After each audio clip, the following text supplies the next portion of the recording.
కార్యక్రమాన్ని వందే వందే వందే మాతరం మాతరం మాతరం మాతరం మాతరం ఏమన్నాలో తెలియదు. భగత్ సింగ్ తమ్ములం అని చెప్పాలి. భరత మాత బిడ్డలం. జై భవానీ. జై జై మాత.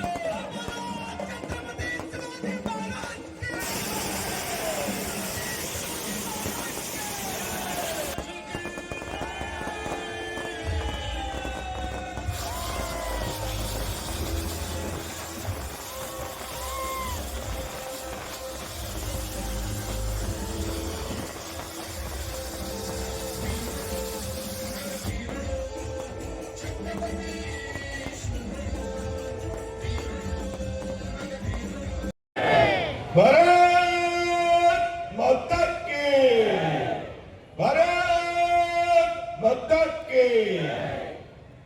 శివాజీ మహారాజ్ విగ్రహావిష్కరణ సందర్భంగా జరిగినటువంటి సభకు అధ్యక్షుడిగా ఉన్నటువంటి మిత్రులు, స్థానిక శాసనసభ్యులు, ప్రభుత్వ విప్ శ్రీ బొలిశెట్టి శ్రీనివాస్ గారికి ఈ విగ్రహావిష్కరణ నిమిత్తం హైదరాబాద్ నుంచి ఇచ్చేటటువంటి రాష్ట్రీయ స్వయం సేవక్ సంఘ్ పెద్దలు శ్రీ ఆలే శ్యామ్ కుమార్ జీ గారికి పూర్వక నమస్కృతులు తెలియజేస్తూ,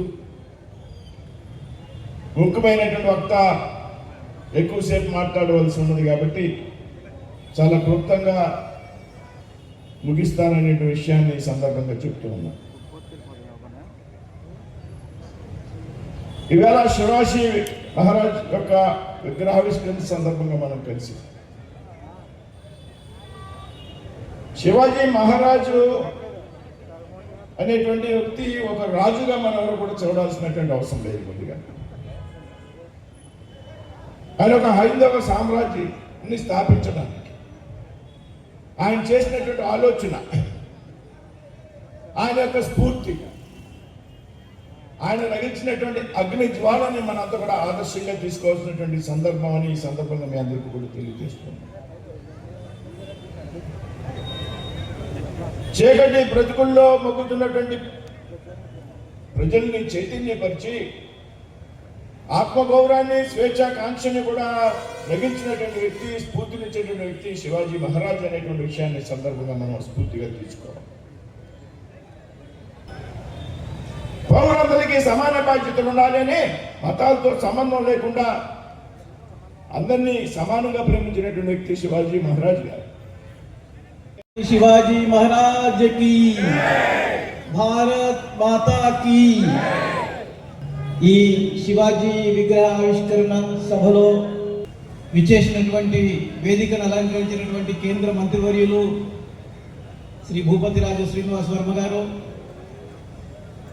స్థానిక శాసనసభ్యులు శ్రీ శ్రీనివాస్ రావు గారు, బొలిశెట్టి శ్రీనివాసరావు గారు, కార్యక్రమానికి చేసినటువంటి పెద్దలు, తాడేపల్లి గూడెం యొక్క నగర వాసులు, పెద్దలు, ప్రముఖులు, సోదరిమణులు, సోదరులు అందరికీ నమస్కారం. ఈరోజు ఇందాక చెప్పినట్టు ఒక ముఖ్యమైనటువంటి దినం. ఆ రోజు 1674 సంవత్సరంలో జ్యేష్ఠ శుద్ధ త్రయోదశి రోజున శివాజీ పట్టాభిషేకం చేసుకున్నాడు. ఈరోజు జ్యేష్ఠ శుద్ధ ఏకాదశి. ఒక 2 రోజుల ముందుగానే ఆ పండుగని మనం నిర్వహించుకుంటున్నాం. అయితే ఒకవైపు ప్రజాస్వామ్యానికి పట్టం కట్టాడు శివాజీ 1674 సంవత్సరంలో. కానీ 1975 సంవత్సరంలో రెండో వైపున ఇందిరాగాంధీ ప్రజాస్వామ్యాన్ని కాలరాచి నిరంకుశత్వాన్ని ప్రారంభించినటువంటి రోజు 1975 రోజు ఈ రోజే.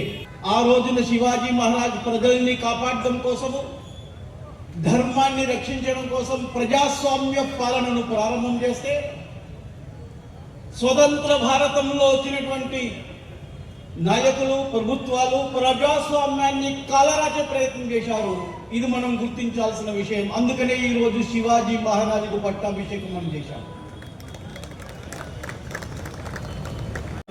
ఛత్రపతి శివాజీ విగ్రహ ఆవిష్కరణకి విచ్చేసినటువంటి ఆలయ శ్యామ్జీ గారు, ఆల్ ఇండియా ఆర్ఎస్ఎస్ ఆయన ఒక కన్వీనర్ ఆయన, అదేవిధంగా గౌరవనీయులు మంత్రివర్యులు, కేంద్ర మంత్రివర్యులు శ్రీనివాస్ వర్మ గారికి, ఈ కార్యక్రమానికి విచ్చేసినటువంటి హిందూ బంధువులందరికీ, వివిధ పార్టీ నాయకులకు, పట్టణ ప్రజలకు, రాష్ట్ర ప్రజలందరూ కూడా ఉదయపూర్వ నమస్కారం.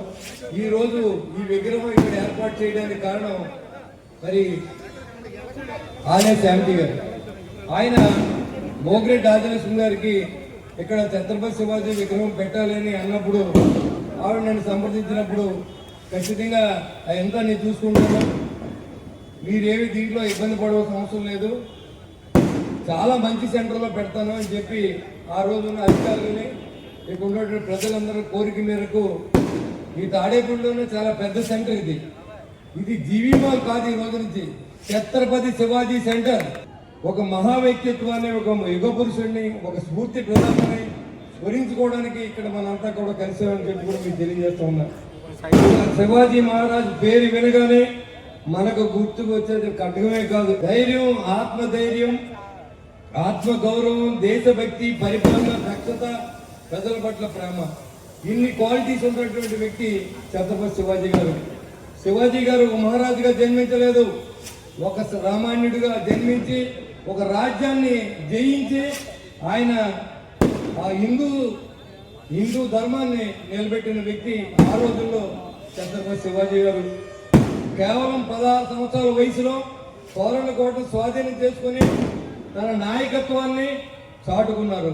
యువతలకు ఆయన జీవితం చెబుతున్న సందేశం ఒకటే, వయసు కాదు కావాల్సిన సంకల్పం అనేది ఆయన చెప్పే అక్షర సత్యం.